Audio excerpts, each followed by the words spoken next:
Bezrat Hashem, nous allons continuer aujourd'hui notre développement, le parallèle entre la création du monde, plus précisément la création de l'homme, et le processus de délivrance de Am Israël, qui passe essentiellement par le retour du peuple d'Israël sur sa terre. Je vous rappelle une règle fondamentale au niveau du messianisme.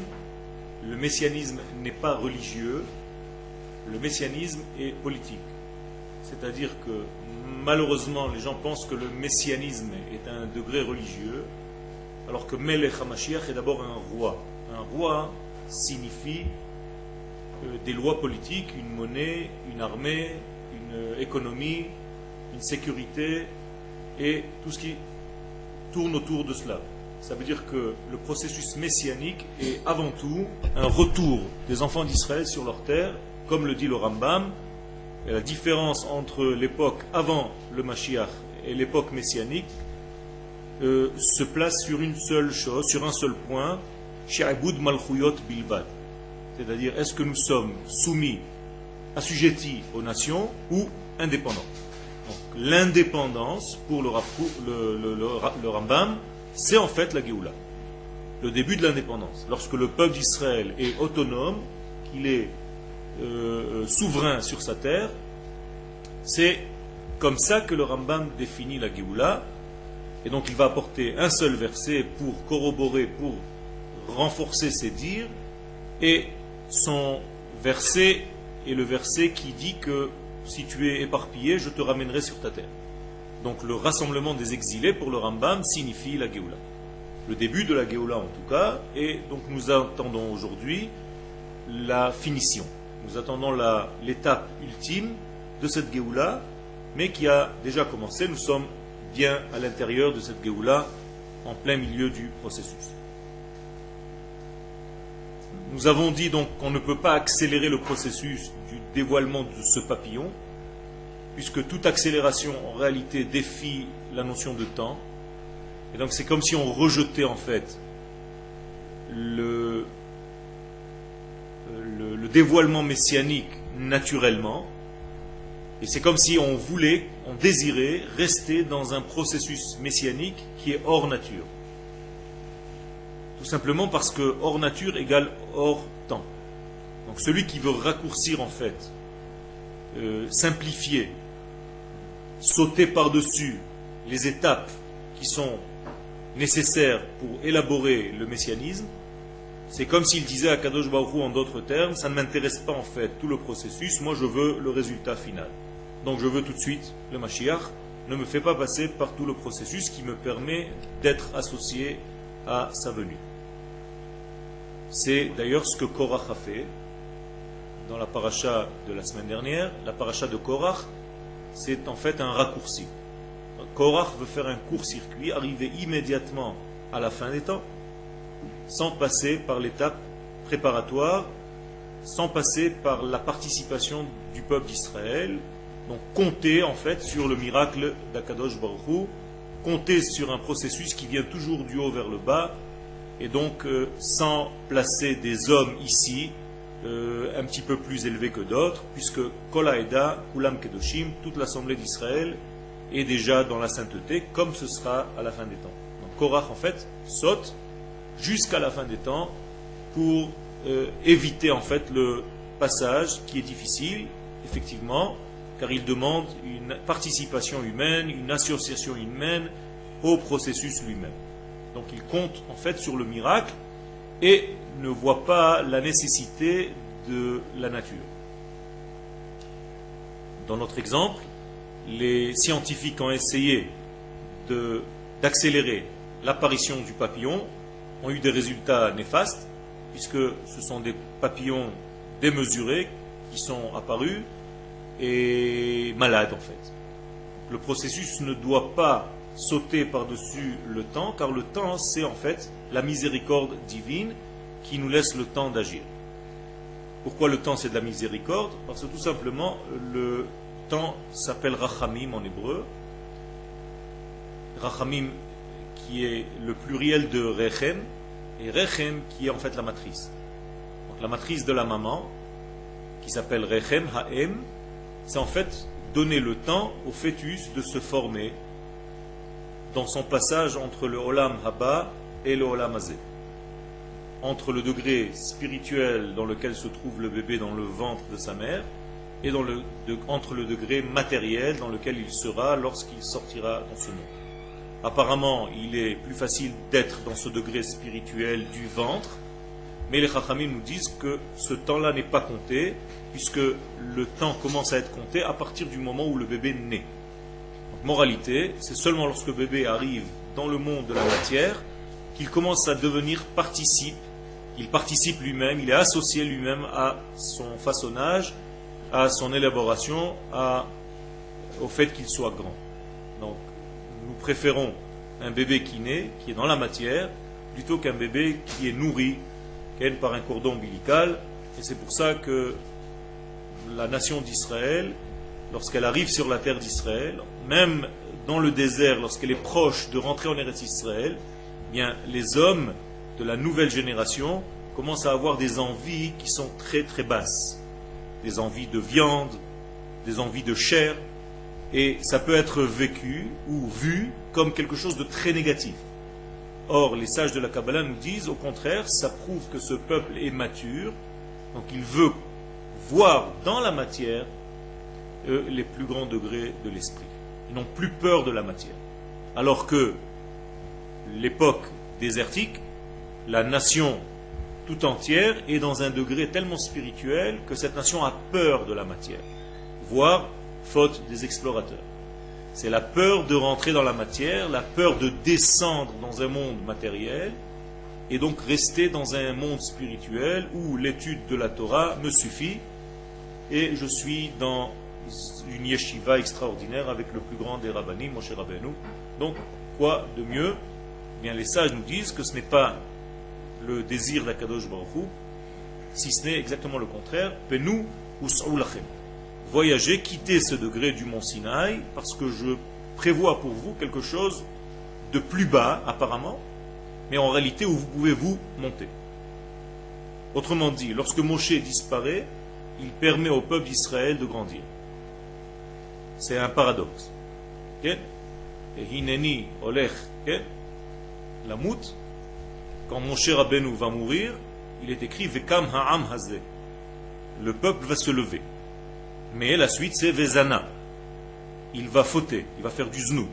Alors vous allez me dire, mais alors, c'est pas bien que Moshe disparaisse, puisque le premier degré que le peuple rencontre après la mort de Moshe, c'est znout. Eh bien, les sages nous disent non. C'est normal, c'est tout à fait naturel que le premier degré après que Moshe disparaisse, c'est de rencontrer les difficultés de la vie. Et il ne faut pas avoir peur, ça fait partie des difficultés de la vie. Vekam ha'amazé, malgré tout, la Torah dit Vekam, c'est une élévation du peuple. Le peuple se met debout, même si dans ses premiers degrés, il va passer par un côté de znout. Donc ne tombe pas dans le piège qui montre le premier degré de Eretz Israël comme quelque chose de négatif.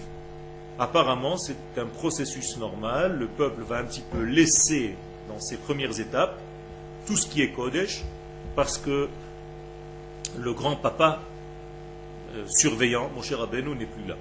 Donc, quand le chat n'est pas là, les souris dansent. Ça, c'est le premier degré. Mais après, on va grandir et on va devenir un peuple qui est capable de tenir la route. La terre d'Israël, donc, nous fait rencontrer avec des degrés qui sont un petit peu difficiles, en tout cas pour ceux qui ont peur. D'ailleurs, ceux qui ont peur ne peuvent pas rentrer en Eretz Israël. La première rencontre avec Eretz Israël, c'est toujours des choses énormes, des géants, des choses qui sont larges, même une prostituée qui s'appelle Rachav.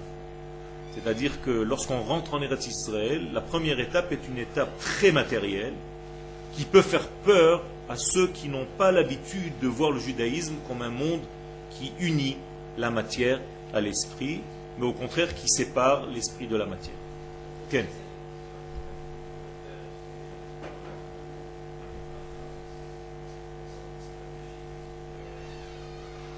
Ken, ça c'est au niveau historique. Ça c'est au niveau historique. Là, j'ai dépassé un petit peu le côté de l'histoire et je joue sur les mots. cette femme qui s'appelle Rachav, donc traduction littérale, la large, elle vient prouver que, en essayant d'élargir en fait l'horizon de tes pensées, quand tu viens en Eretz Israël, tu risques de tomber dans la prostitution, entre guillemets. J'explique avec des mots simples. On ne fait pas d'omelette sans casser des œufs. Ça veut dire qu'avant que le peuple ne soit un véritable peuple, eh bien, c'est possible qu'il passe par des étapes qui ne sont pas très très cachées. Mais ça montre aussi qu'il s'est élargi. Il a élargi ses horizons. Donc il est soumis à un danger supérieur, parce que Kol Gadol Michavero, Yitzro Gadol Mimeno, tout celui qui est plus grand que son ami, son Yetzer, est d'autant plus grand. Donc moralité, lorsque le peuple devient grand, eh bien son Yetzer grandit en même temps. Lorsqu'il était petit, dans le désert, eh bien ses Yetzarim étaient petits, donc il n'avait pas véritablement un désir de matérialité. Il mangeait de l'esprit. Il mangeait de la manne, il buvait de la manne, il buvait de l'eau de Myriam, ils étaient entourés de nuées, tout est spirituel. Donc ce n'est pas un peuple qui est confronté au monde difficile de la matière. Et lorsque ce peuple descend, en réalité, il monte. Comprenez? Donc notre aliyah, c'est en réalité une yérida. C'est ce qu'on appelle yérida letzorech aliyah. C'est une descente qui en réalité prouve que tu es grand. Mais le problème, encore une fois, c'est que la première étape peut faire peur, et ceux qui ne voient pas l'image dans sa globalité voient la première étape et se disent ça, c'est pas du messianisme. Donc je sors du jeu, je n'adhère pas à ce système-là. Alors que c'était une étape obligatoire pour que l'enfant puisse être autonome, indépendant. Alors que la première étape, c'était de sauver un peu de son père. C'est normal que dans l'âge adolescent, les enfants renient un petit peu tout ce que le père et la mère représentent, ils cassent un petit peu leur image pour commencer à vivre d'eux-mêmes. Alors celui qui ne comprend pas ce processus, il se dit, ça y est, j'ai raté mon éducation avec mes enfants, ils sont en train de me quitter, et ils sont en train de faire n'importe quoi. Non, en réalité, c'est une étape nécessaire pour commencer à devenir indépendant. Donc on est obligé d'avoir cette brisure, d'avoir cette cassure. Donc la cassure fait partie en fait de notre vie, et il ne faut pas voir ça comme une cassure momentanée et séparée dans le temps. Il faut voir une image globale de tout le processus. Okay.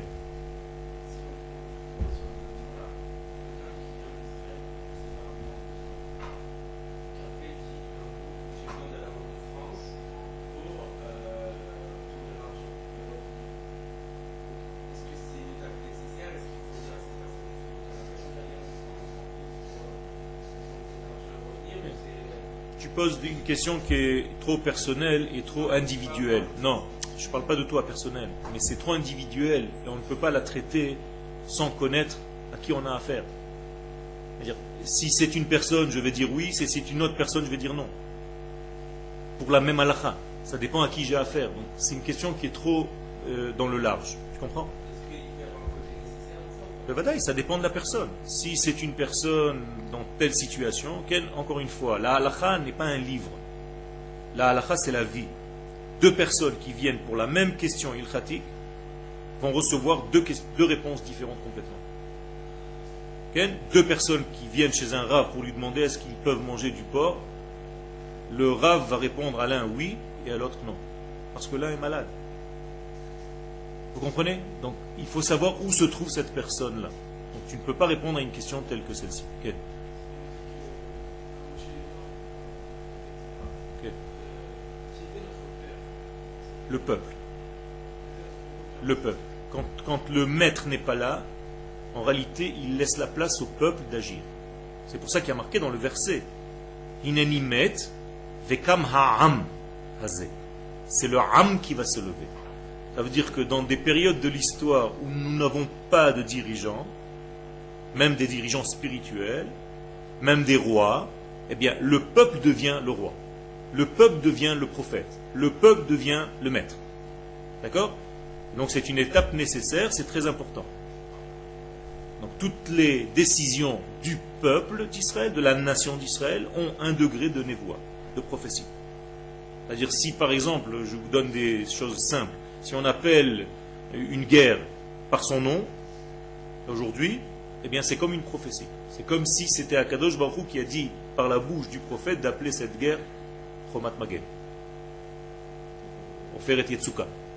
Ce n'est pas des choses inventées par des hommes, c'est comme une sagesse divine, comme une prophétie qui descend dans le peuple et qui est obligatoirement ce nom-là. Pardon? C'est la situation idéale, mais il faut un roi. Un roi, en réalité, c'est celui qui clôture ce regroupement, donc un royaume d'Israël, où le roi, en fait, n'est pas un individu à part entière, mais en fait l'ensemble d'Israël. Qui veut dire en réalité qu'il représente Akadosh Baruch Hu lui-même. Il ne représente rien de lui-même. C'est la nation, donc Akadosh Baruch Hu. Nous attendons en fait un roi de cet ordre-là. Un roi du divin sur terre. C'est ce qu'on appelle Melech HaMashiach. C'est un roi HaKodesh qui se trouve sur notre état, même si nous faisons des erreurs au niveau du Tzibour, il n'y a jamais d'erreur au niveau du klal. Okay? Je viens de te dire juste avant, le Gush Katif c'est une erreur de Tzibour, mais pas une erreur du klal Israël. Donc il y a des erreurs Tzibouri, et c'est pour ça qu'il y a des korban Tzibour. Il y a un korban Tzibour pour réparer des fautes du Tzibour. Tzibour c'est un rassemblement. C'est les Rachet Tevot, Tzadikim, Benonim et Rechaim. Donc il y a tout. Alors que klal, pas du tout. Klal c'est une neshama. D'accord? Il y a une grande différence entre Tzibour Israël et Klal Israël. Klal Israël est bien au-dessus, Tzibour Israël et Praté Israël, les individus. Okay. On continue? Alors nous sommes arrivés aux paroles du Gaon de Vilna. Ou Kedivre Agra, donc à la 6e ligne, 7e ligne, derrière, ou Kedivre Agra. Donc nous sommes dans les paroles du Gaon de Vilna. Besof bi'uro al sifra de tzniuta. Le Gaon de Vilna a écrit un commentaire sur un livre de Kabbalah qui s'appelle Sifra de tzniuta, le livre de la pudeur. Et là-bas, le Gaon de Vilna explique Beyetziata shel ha'umma ha'israelit mi beit ha'kvarot ha'gadol shel ha'galut. Lorsque la nation d'Israël sortira du grand cimetière de l'exil, donc il considère que l'exil est un grand cimetière et que la nation d'Israël va en fait ressusciter, elle va sortir de sa mort pour revenir à la vie. Donc la terre d'Israël en fait est une terre de vie, Eretz HaChaim, sous-entendu que cette terre répare en fait la notion de mort. Donc le judaïsme n'accepte pas la notion de mort. Pour le commun des mortels, la mort fait partie de la vie. Dans la Torah, c'est faux. La mort est une erreur, est une faute, est une catastrophe qui est arrivée après une faute. Et donc on ne doit pas nous complaire de cette mort, de ce degré-là, mais bien au contraire, on doit faire tout pour revenir à un degré de vie. D'ailleurs, c'est un des secrets de la Paradouma. On essaye de nettoyer l'impureté de mort, c'est-à-dire revenir à la vie. Moralité, comment est-ce qu'on revient à la vie? Première des choses pour revenir à la vie, c'est sortir de son cimetière. Sortir de son cimetière, c'est quitter l'exil. Ken Gaon de Vilna. Donc il y a, à l'âge de 20 ans, le Gaon de Vilna reçoit un roi HaKodesh qui lui dit le temps est arrivé d'envoyer tous tes élèves en Eretz Israël. Okay? Donc il a reçu ce qu'on appelle dans la Kabbalah des Mochin de Gadlut. Il a reçu un sens prophétique très fort qui lui dit mon cher Rav, il ne faut plus rester ici, dis à tes élèves vite de sortir de ce cimetière, sinon vous allez périr ici tous. Okay? Vous allez continuer à mourir dans le sable du désert. Donc le Gaon de Vilna nous dit que l'Assemblée d'Israël sort du grand cimetière de l'exil, la chouv letria. Donc pour revenir sous-entendu teshuva aussi, pas seulement revenir physiquement ou dans une direction, mais teshuva, et teshuva égale la vie. Donc la teshuva, la plus grande des teshuvas, c'est quoi? C'est la vie. Parce que la plus grande erreur, c'est la mort. Donc quand tu veux faire teshuva, normalement tu dois revenir à la vie. Autrement dit, si tu fais teshuva et tu es triste, c'est que ta teshuva, elle a un problème. Okay? Être sérieux dans le judaïsme, c'est être heureux. Quand on dit à quelqu'un, sois sérieux, il est obligé de faire une tête de Tisha B'Av. Okay? Le sérieux va ensemble avec la joie. Malheureusement, on a perdu un petit peu tous ces degrés-là. Si tu dis à quelqu'un, sois sérieux, le pauvre, il a peur, il devient tout sec. Okay? Sois sérieux, ça veut dire soit dans la joie de vivre, soit dans la simchat chaim. Et donc, tu dois revenir à la tria, à la vie. Okay? Quelle est la différence entre un vivant et un mort? Mais justement, c'est l'expression de son visage. Okay? Le mort, il est statique, il fait la tête. Okay? Pour ne pas dire autre chose. Et le vivant, okay, il a la capacité de sourire et il fait travailler moins de muscles, c'est-à-dire il est beaucoup plus dans la décontraction. Dans les deux sens. Okay? Tout ce qui est valable dans le monde spirituel, on a une règle dans le judaïsme. Ce qui ne marche pas dans toute la coma, c'est qu'il est faux quelque part. C'est comme un raisonnement mathématique. Si tu t'es trompé quelque part, à la fin, c'est faux. Il ne faut pas te permettre même pas une virgule, rien. Oh, quand même, c'est extrémiste. Okay? Eh ben, c'est comme ça. Okay? S'il y a un 1 à la place d'un 0, le compte est foutu. Eh bien, c'est la même chose dans le judaïsme. Si quelque chose ne marche pas dans tous les domaines, c'est qu'il est faux.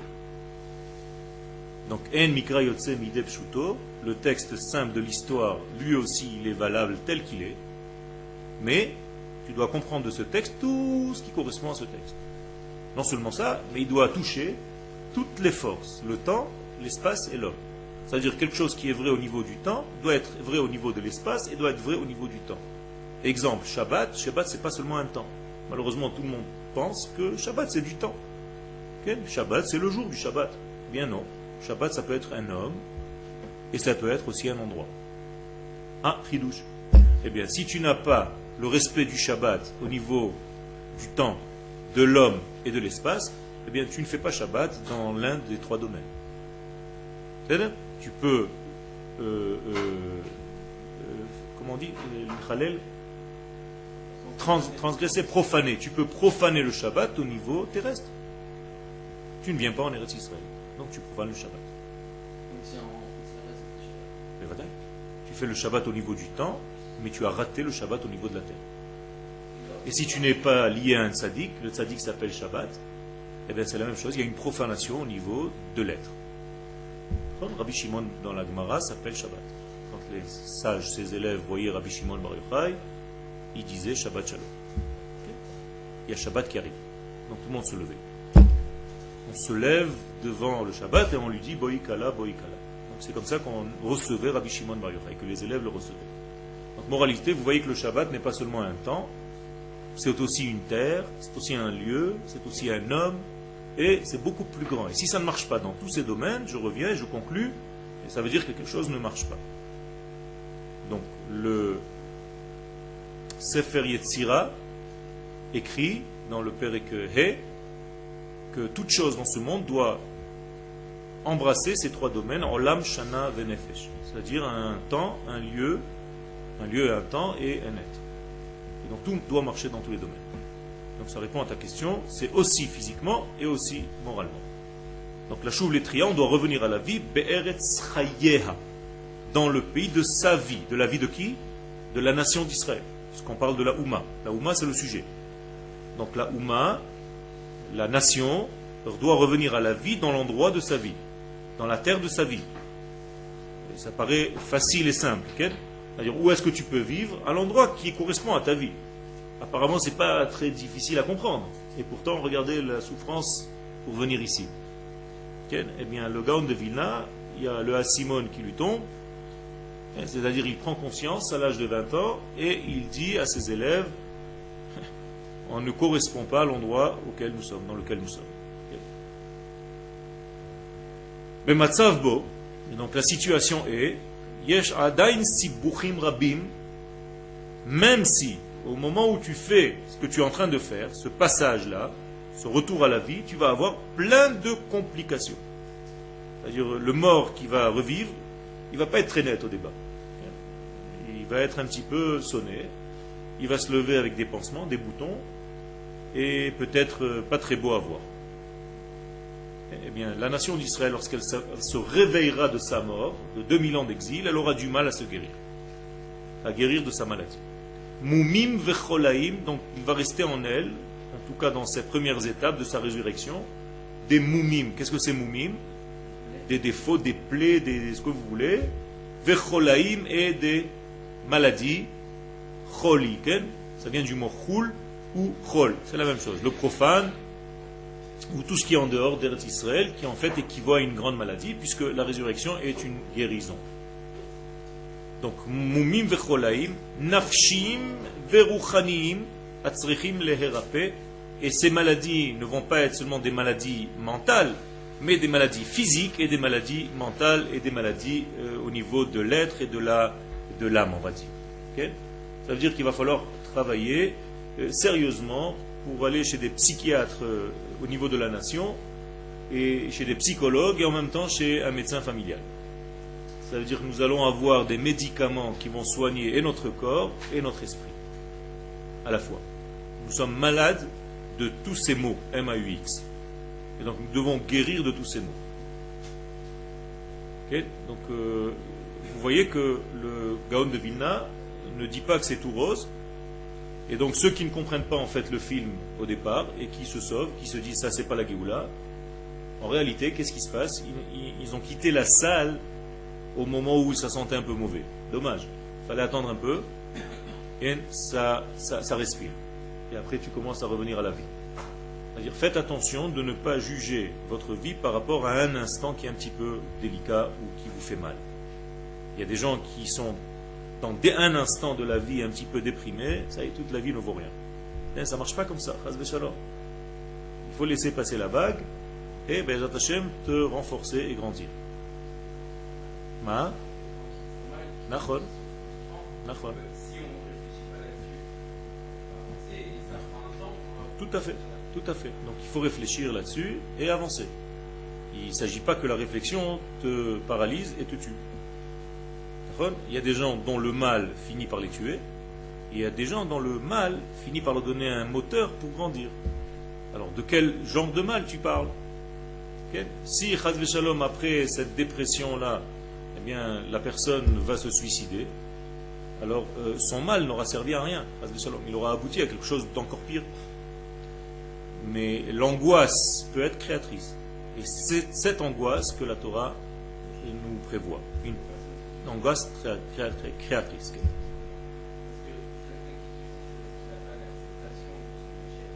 Ça veut dire qu'il ne voit pas en fait l'image globale. Il voit le point dans lequel il est. Je ne suis pas en train de dire que c'est facile, au contraire, regardez ce que le Rav est en train de dire, c'est très difficile, mais attention. Attention, c'est un point. C'est un point. C'est pas l'image totale. Et sinon, tu tombes dans le piège des journalistes qui te montrent un extrait et qui font de ça l'essentiel. C'est-à-dire du mensonge. 90% de vérité, c'est 100% de mensonge. Malheureusement, c'est un grand métier. Aujourd'hui, ça se développe bien. Et Baruch Hashem, il y a des gens qui viennent corriger ce mal en montrant quelque chose de plus global. Ce qu'il y avait avant, ce qu'il y avait après, ce qu'il y avait pendant. Arrête de me faire des zooms et des gros plans juste sur ce qui fait mal ou ce que tu veux faire passer comme message. Donc faites attention à tout ça. Il faut être vrai et honnête dans notre dire. Et les gens qui sont un petit peu plus avec un recul et qui voient l'image globale ne tombent pas dans ces pièges-là, généralement. Donc même le désespoir est un désespoir qui doit être passager. Et il peut y avoir un paradoxe. Tu passes par une épreuve très difficile, mais tu es en train de grandir. L'âge de l'adolescence, c'est un âge très difficile pour les parents, mais en même temps, c'est l'âge où l'enfant grandit. Si tu ne sais pas voir ça, encore une fois, tu tombes dans la déprime du moment. Et tu te dis, mon fils, il est enfermé dans sa chambre, je ne sais plus ce qu'il fait. Qu'est-ce que j'ai fait au bon Dieu? Eh bien, c'est la même chose au niveau du peuple. Si tu vois le peuple dans une étape faible, tu peux te dire, ça c'est le peuple d'Israël, ça. Même le pire des je ne sais pas quoi, il est mieux que lui. Ça, c'est une fausse conclusion. Et la même chose au niveau des explorateurs. Ils ont vu en fait un gros plan sur quelque chose. Ils ont fait un zoom sur les fruits. C'est pour ça qu'ils ont amené des fruits très gros. C'était un zoom sur les fruits. Quand tu fais un zoom dans une caméra, tout le reste devient flou. C'est la même chose. Quand tu zoomes sur un point, tout le reste de l'image devient flou. C'est la même chose. Donc si tu vois un point négatif, tu vas faire de lui quelque chose d'immense, tu vas le grossir, et finalement tu auras raté volontairement ou involontairement l'image globale, et tu vas tirer des conclusions néfastes et négatives, comme les explorateurs concernant la terre d'Israël. C'est ce qu'on est en train de faire maintenant, c'est l'étude. Quand tu sais ça, tu essayes à chaque fois que tu es dans une situation délicate de te reculer un petit peu et de voir ce que tu étais il y a 10 ans et ce que Be'ezrat Hashem tu vas devenir dans 2 ans. Et ne pas tomber dans la déprime du moment. Alors, ça c'est au niveau de la nation d'Israël. C'est comme ça que la nation d'Israël en fait se lève de sa mort. Se lever de la mort pour revenir à la vie, c'est pas facile. Parce que la mort c'est un néant, c'est un vide. Et la vie c'est un remplissage. Donc, tu passes d'une étape à une autre, ça passe par certaines perturbations qui ne sont pas faciles à vivre. Donc tu dois te guérir de tout ça. Et donc, conclusion, d'après le Gaon de Vilna, à la fin du Sifra Tetzniuta, c'est en réalité l'ordre nécessaire de la délivrance du peuple d'Israël et du monde entier. Ça veut dire que même les Reshaïm, qui sont pleins de défauts, pleins d'avaries, pleins de problèmes, eux aussi ils se lèvent de la mort vers la vie. Pourquoi? Tout simplement parce que même les Reshaïm, ils ont en eux la force de la Ségoula, la Ségoula qui est en réalité l'essence même de la force Israël, qu'Akadosh Baruch Hu a implanté en nous. Akadosh Baruch Hu, lorsqu'il nous a créé, il nous a mis un disque dur qui s'appelle Ségoula. Vous allez être une Ségoula, je vous choisis avec cette carte magnétique-là. Cette carte magnétique, en fait, elle est divine. Elle a placé en nous quelque chose de très divin. Au niveau individuel, c'est notre Neshama, mais au niveau collectif, c'est la Neshama collective qu'on appelle la Ouma, le Ham. Et à l'intérieur de cette Neshama est inscrit, en fait, tout le secret du divin. C'est-à-dire l'idéologie divine que nous, après, en tant que nation en bas, devons réaliser par notre idéologie nationale cette idéologie divine. Faire en sorte que notre idéologie nationale soit correspondante à notre idéologie divine qui est inscrite à l'intérieur de notre être. Donc, au moment où nous vivons selon ce degré-là, par rapport à notre idéologie divine, que les deux idéologies se ressemblent et se rassemblent, eh bien, c'est la Géoula. Qu'on appelle en hébreu, d'après les paroles du Rav Kook, Ha'idea ha'elohit ve'ha'idea ha'leumit. C'est-à-dire les hommes, pas Enoshit. Enoshit c'est seulement humain. Les hommes c'est la nation. Ça passe par la nation et pas seulement par l'homme individuellement parlant.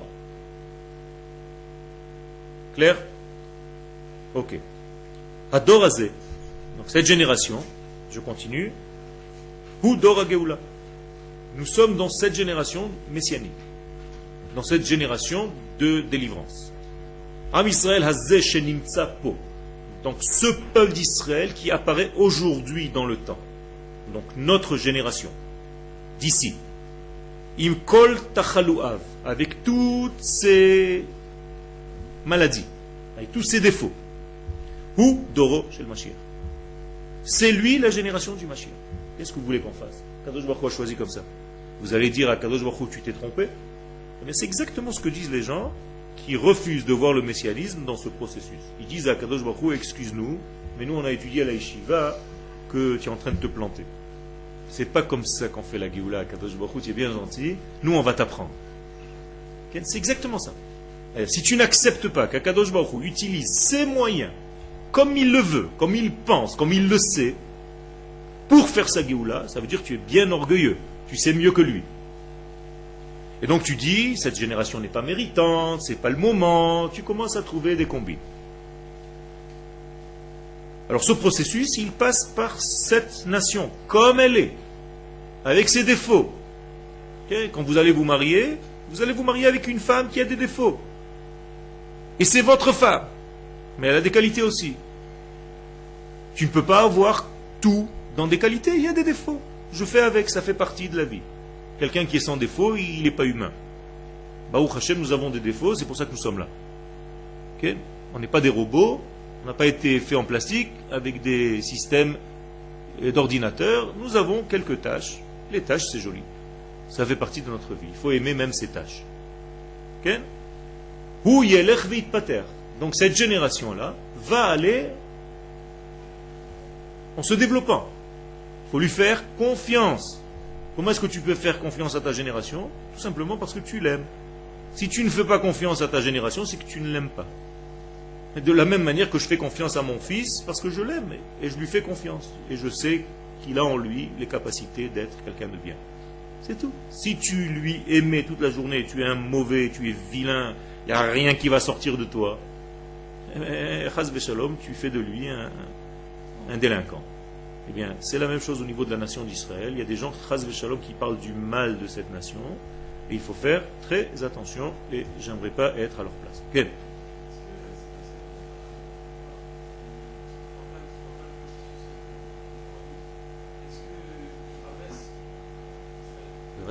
C'est ce que je suis en train de dire.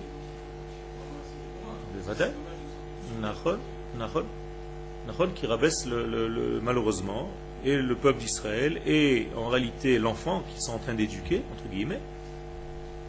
Quand tu veux éduquer quelqu'un, il faut trouver les bons points qu'il a en lui, non? Il y a une femme qui vient de m'appeler juste avant que j'arrive maintenant pour me dire tous les problèmes qu'elle a. Alors je lui dis, on va se rencontrer si tu veux la semaine prochaine, Bezrat Hashem, mais je veux que tu me fasses une liste de tous tes bons points. Il m'a dit, comment ça? Je lui dis, pourquoi tu n'en as pas? Il m'a dit, j'ai jamais pensé à ça. Je lui dis, pourquoi tu n'as que des défauts? Il m'a dit, non, c'est intéressant. Je lui dis, alors tu vas découvrir en fait combien tu es bien. Alors, je vais t'aider à te découvrir combien tu es bien. Alors tu vas me faire une liste de tout ce qui est bien en toi. Mais c'est pas de l'orgueil, pas du tout. C'est une reconnaissance. Akadosh Baruch Hu, il t'a donné des points bons. Eh bien, dis-lui merci pour ces points qui sont bien. Toute la journée, tu râles. Tout est mauvais. Si tout est mauvais, j'ai rien à arranger. Si tu es morte. Et si tu veux que je t'aide, moi j'ai besoin de savoir toutes les qualités qu'Akadosh Baruch Hu t'a données. Il y en a plein, je suis sûr. Ah ouais, d'accord, ah oui. Intéressant. Shalom. Mais c'est la même chose. Montrez-vous, appuyez sur vos bons points. Vous en avez. Baruch Hashem. Et la nation d'Israël, elle a des bons points. Ce matin, à la tefila, il y avait un copain à moi qui avait un verre comme ça. Okay. Il y avait marqué à moitié plein. Sympa. C'est bien. Mieux qu'à moitié vide. Il y a des gens qui voient tout à moitié vide. Je préfère voir à moitié plein. Si tu vois toujours à moitié vide, c'est pas très chacham. Chacham en hébreu, c'est kos chatzi melea. C'est les initiales du mot chacham. Ça veut dire le verre à moitié plein. C'est ça chacham. Tov. Il va aller en grandissant. Adasher gam mitoch achol. Et donc tu verras que à la fin du processus, même du chol, même du côté le plus profane, idgalé à kodesh. Va apparaître le Kodesh. Ça veut dire qu'il y a un Kodesh dans le Chol. Vous saviez ça? Nous, on a l'impression qu'il y a un corps qui est bidon, qui est vide. Et il y a une Neshama. Et la Neshama, elle vient dans le corps. Tant qu'elle n'est pas dans le corps, c'est de la zut. Dès que la Neshama, elle vient dans le corps, il se met à vivre. C'est pour ça d'ailleurs que quand la Neshama elle sort du corps, qu'est-ce qu'on fait avec le corps? On le jette à la poubelle. Ah non, on ne le jette pas à la poubelle, on l'enterre. C'est bizarre ça, on fait des tfilotes. Ça veut dire que le corps, peut-être qu'il a quelque chose. Alors, malheureusement, celui qui ne comprend pas les secrets du corps a l'impression que le corps n'est rien, n'est qu'une enveloppe, qui ne vaut rien de par lui-même. Toute sa valeur, c'est seulement quand la neshama vient dedans. Eh bien, j'ai un chidouche pour vous. Le corps lui-même a une sainteté intrinsèque. Sans la neshama. Et ça, c'est le corps de la Torah d'Eretz Israël. De découvrir le flux qui est à l'intérieur même de la matière. Pas de l'esprit qui est dans la matière. Un grand shiur du Rav Kook, Akdusha Sheba Teva. Lo Akdusha Shenichnesa la Teva. Sheba Teva Atzmo. D'accord? Donc, Mitoch HaChol, du Chol lui-même, je dois découvrir le Kodesh. Orot HaTshuva. Perek Yudzain, Gimel. Ki Ruach HaKodesh medaber bekneset Israël. Regardez ce que je vous ai dit tout à l'heure. le Rav Kook nous dit qu'en réalité, le souffle divin parle de la bouche de qui? De l'Assemblée d'Israël. Autrement dit, lorsque l'Assemblée d'Israël choisit quelque chose, c'est du roi HaKodesh. C'est un esprit saint qui est descendu sur elle. Et donc, la nation d'Israël avance et décide des choses qui sont en réalité comme de l'ordre d'une prophétie. Quel? On doit fermer les yeux sur les... Non, on ne doit pas fermer les yeux sur ce qui se passe. Nous ne sommes pas des aveugles. Ça, c'est la chita du soulard. La chita du soulard, c'est de regarder le vin et de tourner comme ça et de croire que le monde, il est droit. Parce que tout le monde tourne en même temps. Comme ça, c'est marqué. Il regarde son verre, il a l'impression qu'il marche droit. Alors, nous ne sommes pas des soulards. Nous devons faire face aux problèmes, mais nous ne devons pas conclure que les problèmes nous ont tués. Les problèmes font partie de notre vie, on doit les surmonter. Sheva Ipol Tzadik, c'est Kam. Le Tzadik n'est pas un soulard, il voit qu'il tombe, mais il se relève à chaque fois. Le but, c'est de se relever après être tombé. Et d'ailleurs, tu ne peux pas te lever si tu n'es pas tombé, malheureusement. En Adam Omed al Divrei Torah, Ela Imken Nichshal Bahem. Tu ne pourras jamais comprendre un secret dans la Torah si tu ne t'es pas cassé la figure sur ce sujet-là. Ça veut dire que ta chute fait partie intégrante de ta montée. La brisure des premières tables était une partie intégrante de la réception des deuxièmes tables. Et donc Moshe les a cassés exprès. Et Akadosh Baruch lui dit Chazak ou Baruch. Oui ou non? J'invente des trucs ou pas? Et Taluchot Asher Shibarta, regardez Rashi, Ashrecha Shibarta, Ishar Kochacha. Chazak, Ishar Koach. Moshe Rabbeinu, tu as cassé les Luchot. Pourquoi? Ben, tu permets maintenant à la nation de rassembler les morceaux. Fais un petit coup. C'est super de tomber. Mais pour se relever, attention. Si tu restes dans la chute, tu es mort. Un prof est rentré en classe, les gosses ils lui ont fait un sale coup, le premier jour de l'année, Ken il lui met un fil, il s'est coincé les pieds, il est tombé. Tous les gosses dans la classe, éclatés de rire, machin, le prof se relève, leur dit première leçon. Dès qu'on tombe, on se relève. Ça c'est la première leçon. C'est pas grave, vous êtes fichés de moi, vous êtes rigolé, je suis tombé, je me suis cassé la figure, mais je me suis relevé. C'est une leçon pour vous, dans votre vie. Okay? On ne doit pas rester dans des chutes, on doit monter. Donc Am Israël ne reste pas sur des défaites, il se soigne et il monte, et il grandit.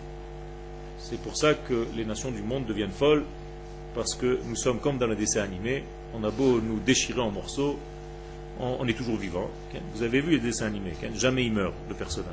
Il tombe de 10 km, on l'éclate, on le coupe en morceaux, dans des scies, machin. Okay? Il se rassemble, et il se reforme, et il est là. Ça c'est Am Israël. On peut nous rentrer dans des fours, on peut nous rentrer n'importe où, on est toujours là, Baruch Hashem. Pourquoi? Parce qu'on ne s'arrête jamais au niveau de notre défaite. De la défaite, on sort et on se construit. Des cendres, on se reconstruit. Comme cet oiseau qui s'appelle le phénix, l'oiseau du sable, Ofachol, qui en réalité renaît de ses cendres, et bien ça c'est Am Israël. On renaît de nos cendres, les cendres de la vacheresse.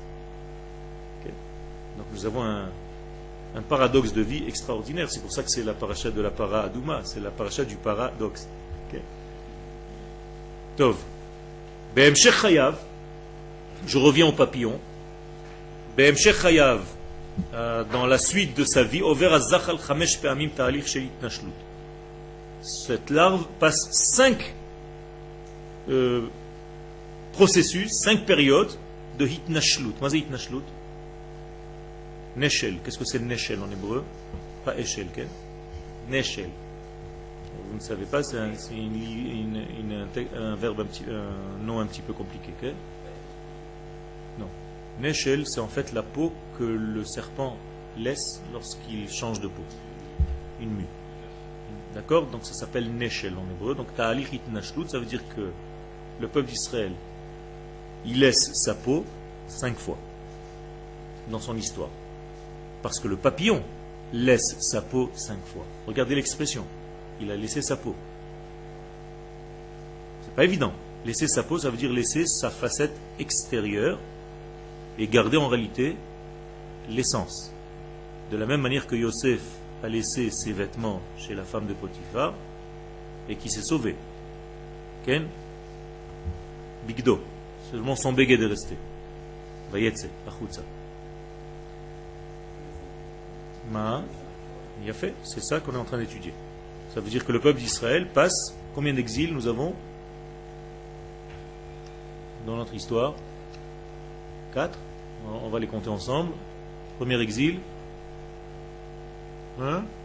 Premier exil. Non, au niveau de la nation. Égypte. L'Égypte. On va voir si on la compte ou pas. Deuxième exil. Non, Babel. Babylone. Troisième exil. La Perse.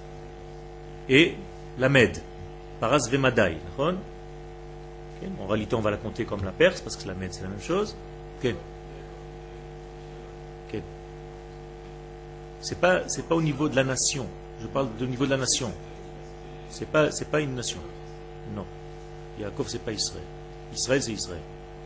Yaakov, c'est la racine, mais au niveau individuel, la preuve, c'est qu'Akadosh Baruch Hu ne se dévoile pas à Yaakov avec le nom de tétragramme. Je ne me suis pas dévoilé à eux par mon nom. Pourquoi? Parce que ce n'était pas encore une nation. C'est pour ça que Moshe, en fait, il a un grand chidouche, c'est qu'Akadosh Baruch Hu lui apparaît pour la nation d'Israël. Vaïra el Avraham el Yitzhak vel Yaakov be'el Shaddai.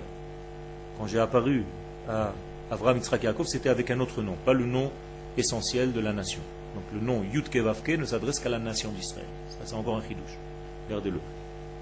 Donc, Mitzrayim, Bavel, Paras, Edom et Ishmaël. Okay? Ça veut dire que voilà tes 5 degrés où chaque fois on laisse un peu notre peau et malgré tout nous sommes vivants. Ça veut dire que ces 4 qui sont 5 en réalité, exil, parce que l'Égypte on ne peut pas la considérer comme un exil, c'est la matrice de tous les exils, mais peu importe, on la considère aussi. C'est comme les 4 lettres du nom de Dieu avec la pointe du Yud. Kotso shel Yud, Yud ke Vavke. Okay. Nous sommes dans la 5e, donc dans la dernière étape, et Be'ezrat Hashem, nous sommes en train d'en sortir. Donc nous avons de la peau, du pot.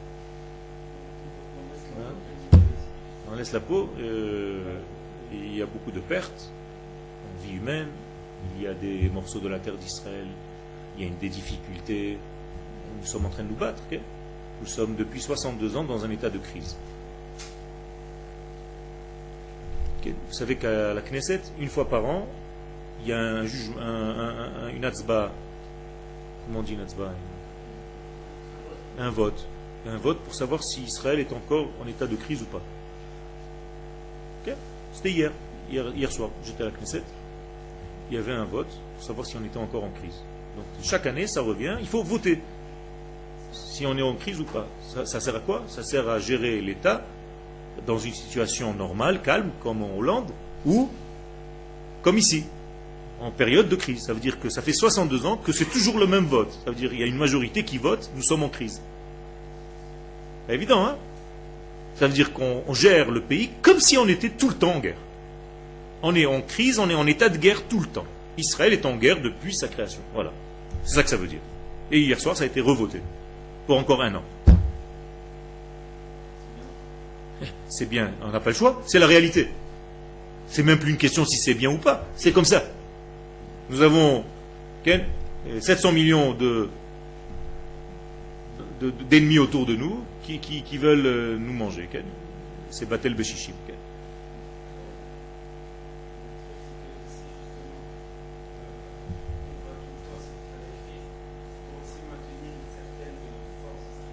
Ok.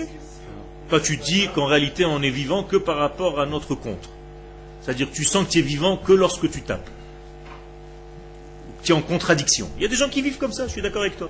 Moi, je connais des gens, tant qu'ils ne sont pas dans la colère, dans le truc, ils ne sentent pas qu'ils vivent. Ils ont besoin.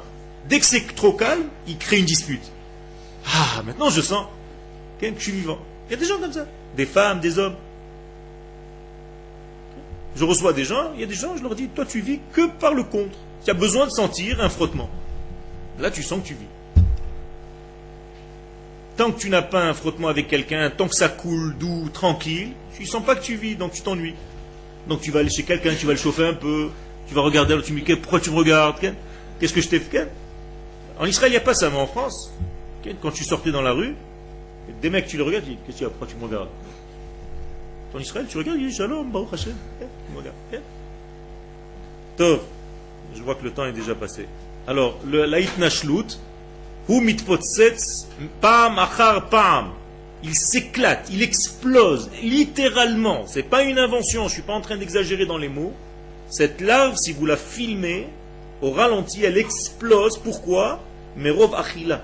Tellement il a explosé, tellement il a grossi, et que sa peau ancienne ne le supporte plus. C'est-à-dire, il a tellement grossi que la peau éclate. Merov achila, ou même cet oro. Et qu'est-ce qu'il fait avec sa peau en fait? Il a fait fondre avec des sucs digestifs qui sortent de sa bouche. Aliede mangenon pnimi, par des produits qu'il fabrique de l'intérieur de lui, ou matzmiach leatzmo or chadash, et il se fabrique une nouvelle peau. Vous voyez un petit peu le parallèle avec le peuple d'Israël. On arrive à des périodes où on explose de plein de choses, et après on tombe parce qu'on était un petit peu orgueilleux. Et c'est pour ça qu'on s'est pris un petit peu dans la gueule, excusez-moi les expressions, okay?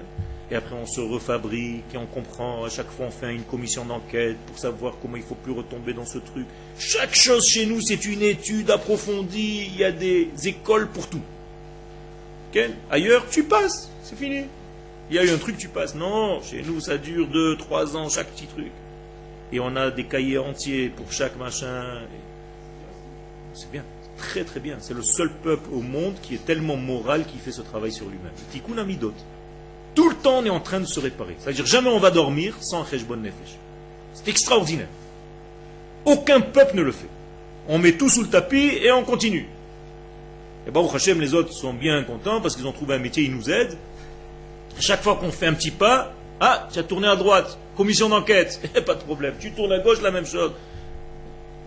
Il nous aide. Il nous aide à faire un cheshbon nefesh, ça veut dire on n'est jamais tranquille, on a toujours des caméras du monde entier visées sur nous qui nous obligent à devenir le chnoun de la classe. C'est-à-dire le leshbot. C'est-à-dire l'élève le meilleur de la classe, il faut que tu bosses comme un fou pour arriver à ce que tu dois faire, donc on ne va pas te laisser. Vous connaissez le type qui est toujours au fond de la classe, qui est toujours comme ça. Quand il a un 10 sur 20, le prof il lui dit Baruch Hashem, jusqu'à maintenant tu avais 0. Et celui qui est bon, il a toujours 100. Quand il a 95, le prof il dit mais qu'est-ce qui t'arrive? Ça va 95, c'est bon non? Qu'est-ce qui t'arrive? Je sais pas, je suis angoissé, 95. Okay? Et bien c'est la même chose. Toda Rabba.